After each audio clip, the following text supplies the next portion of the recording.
What did you just say, Ami? Wala. Wala yun. Oh, come on. Oh, come on. Narinig ko eh. Malinaw na malinaw. Sinabi mo, ni-rape ko at sinasaktan ko si Melissa.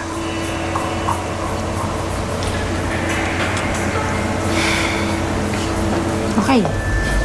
Fine. Tama ka nang narinig. Pero alam mo kasi, Roberto, kami ni Melissa ang tagal na namin magkasama. Para ng kapatid ng turingan namin. Kaya pag naririnig ko na may nangyayari sa kanyang ganyan, masakit sa akin. Kaya sana huwag mo nang ulitin yun.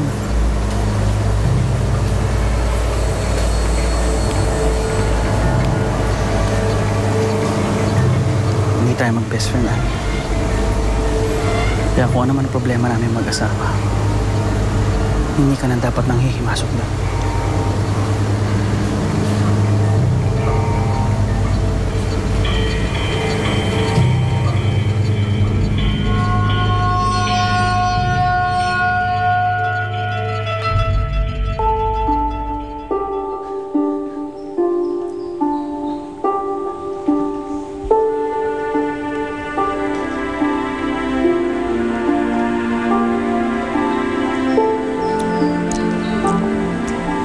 Eva?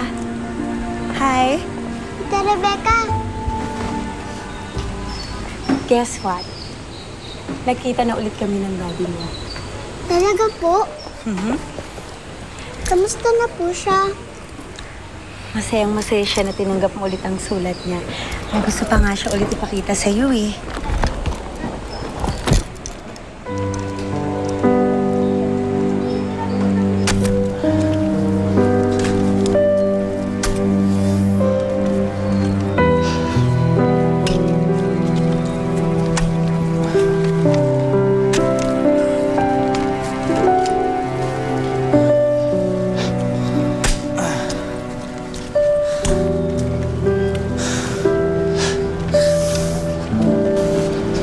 Ayos ka lang ba, Kosa?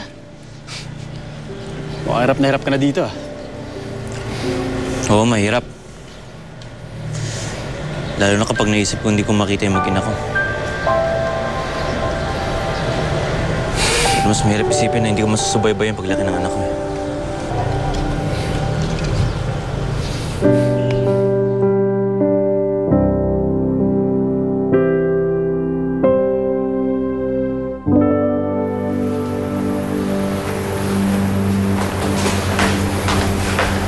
Pinalis ko na si Ami.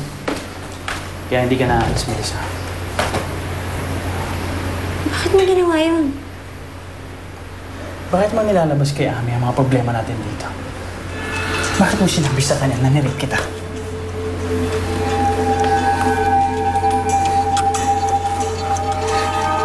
Huwag mo akong tatalikuran pag kinakausap kita, Melissa!